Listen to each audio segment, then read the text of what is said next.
What is going on, everybody? It is Ollie back again on the Project Race Car YouTube channel. Hope you guys are all doing well and welcome to 2021. Happy New Year, everybody.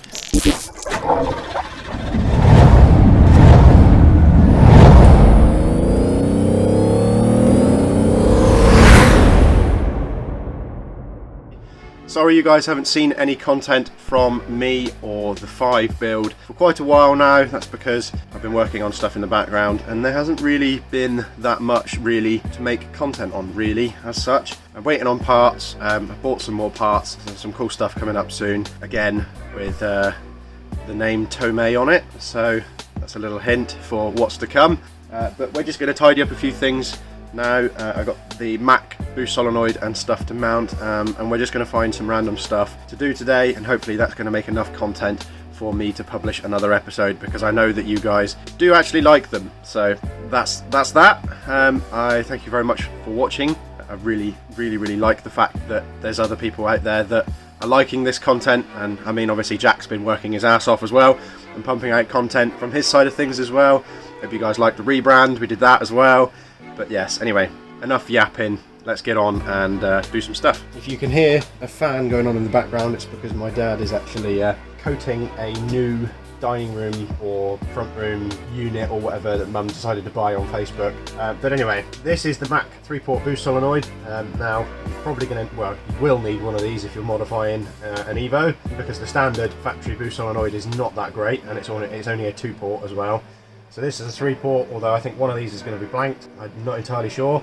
But the catch can goes here, as you've seen, and my fusible link, I've made a bracket on so that it mounts there. Now you can buy brackets and stuff for the Mac 3-port solenoids, but I just thought it's going to be a lot cleaner, hence why I was mocking up this. This isn't going to work very well. It's not that great an idea. So I just thought if I can get it to sit like on the fusible link like that, it would just make the install a lot cleaner and keep everything in this area nice and tidy. So fortunately I looked in the bottom of the fusible link, and actually where the wires come in, there is enough room for me to put 2 nuts in. So therefore I'm going to put 2 bolts through, as I've drilled 2 holes, and I'm going to put the Mac solenoid right on the side of the fusible link, which should make the whole install a lot tidier. So let's get on with that.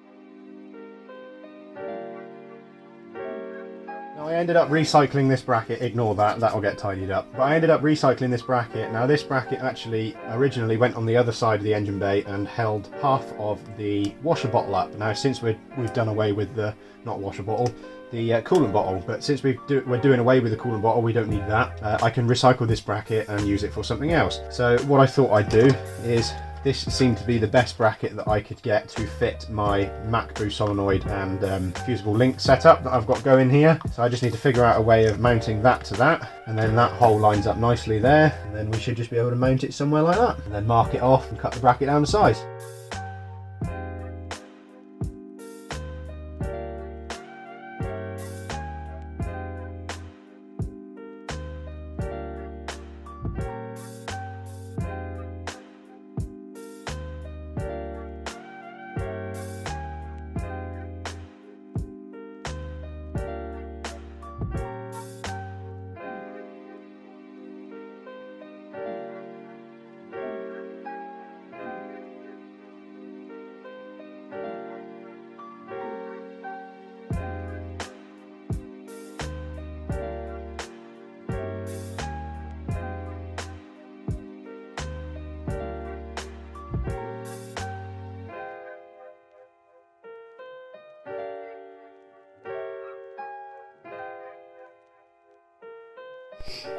Okay, so this is what we've ended up with.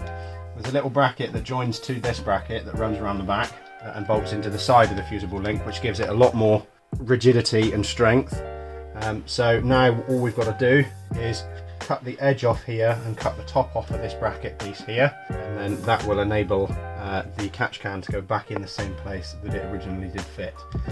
And then that meaning the Mac port solenoid, the boost solenoid, will be out in front of the catch can, enabling the lines to come off of it and be neat and tidy. Now, another little idea that I did have is this is standard brake line, and obviously I have got quite a bit of normal 2mm vacuum hose. So what I thought was put an end on the Mac like that, and then join a little joiner piece to the hard line, and make hard line vacuum lines down to, probably going to be quite dark, but down to the wastegate there and the actual like J-pipe piece off of the turbo, and then that will enable us to have some, I don't know where I'd run them yet, but probably neat and straight out, do the bends with the silicone, and then come straight down an angle and then down to towards the turbo, and that will look smart, I think. And then obviously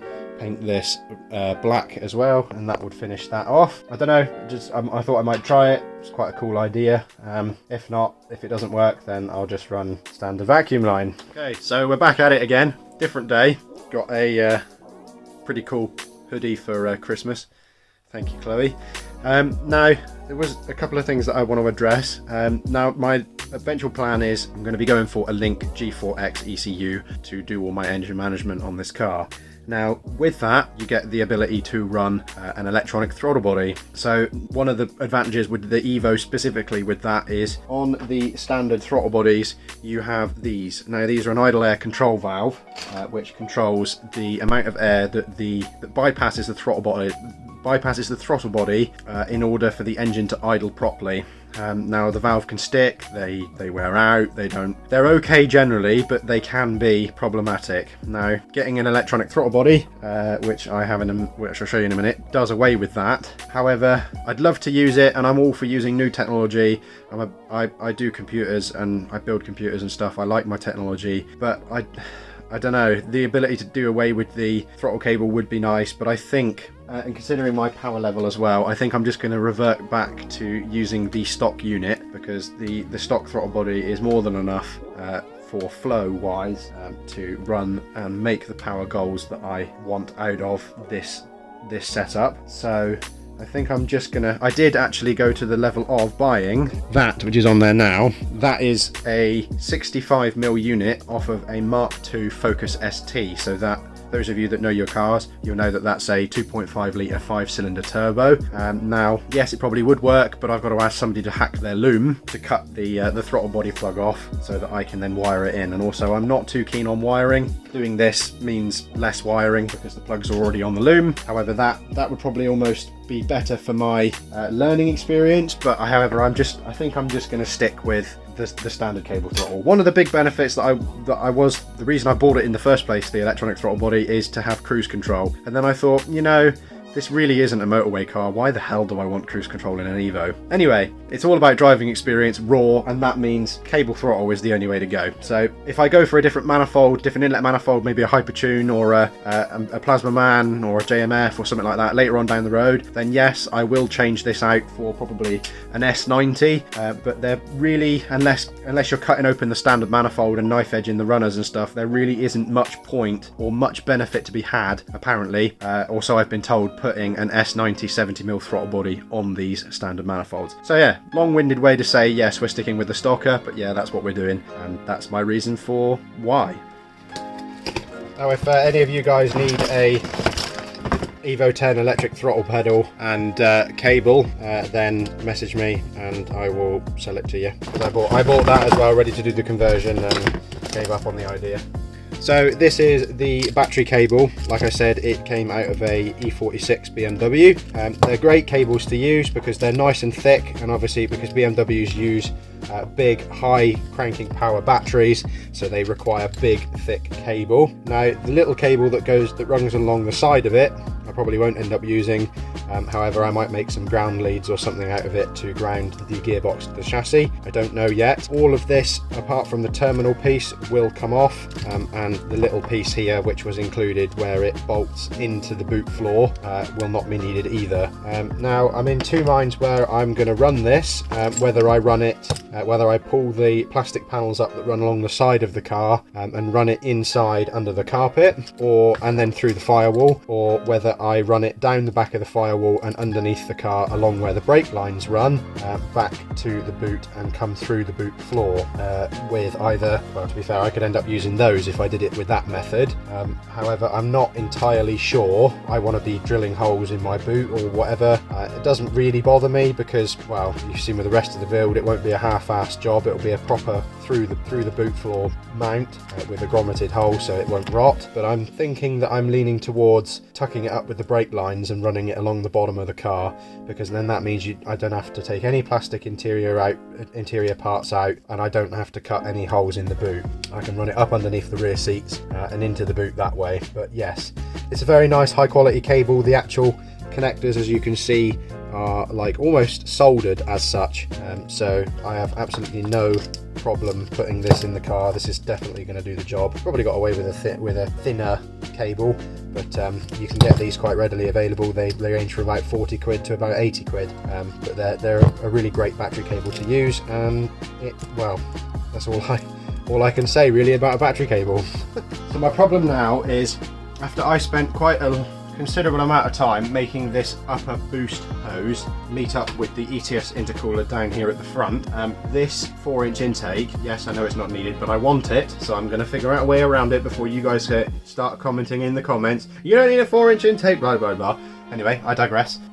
This is in the way of it, so now what I'm going to have to do is I've had to cut this physical length here before the 45-degree bend shorter, so that it moves the 45-degree bend further back, which that isn't a problem, because all it means is it makes the piece down the bottom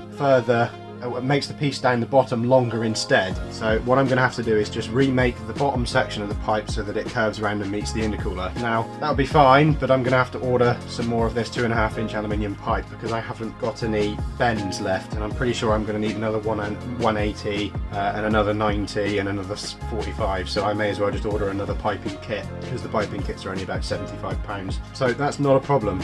But yes, it has moved where the bottom pipe comes out, it's moved the location of it quite far away from where it needs to be to curve around and meet the intercooler. So we need to rethink that as well. But yes, I wanted a 4-inch intake because pipe looks nice here, and then you can run a big, nice big fat air filter, and it just looks nice, and it's plenty of flow for the turbo to make sure that that that compressor wheel is not obstructed in any way.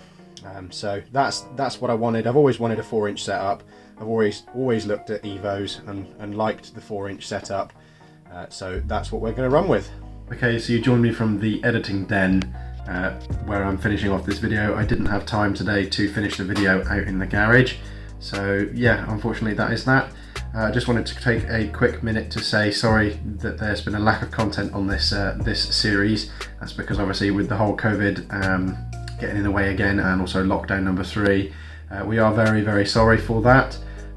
Hopefully when this lockdown lifts, Jack and I can get back together again and get content actually coming out with the two of us together, maybe obviously 2 meters apart and wearing face masks, but it would be nice to at least be legally able to meet up to sort something out. And obviously we've got his exhaust and stuff to do as well. But yes, just wanted to say sorry for the lack of content. I mean, we're struggling to find content as well to make. I mean, he's obviously doing what he can, I'm doing what I can, and we're sort of doing our best really, but that's all we can do, unfortunately. So make sure you guys are keeping safe. Thank you to all the key workers again, and stay tuned, and I'll catch you in the next one, guys. Cheers.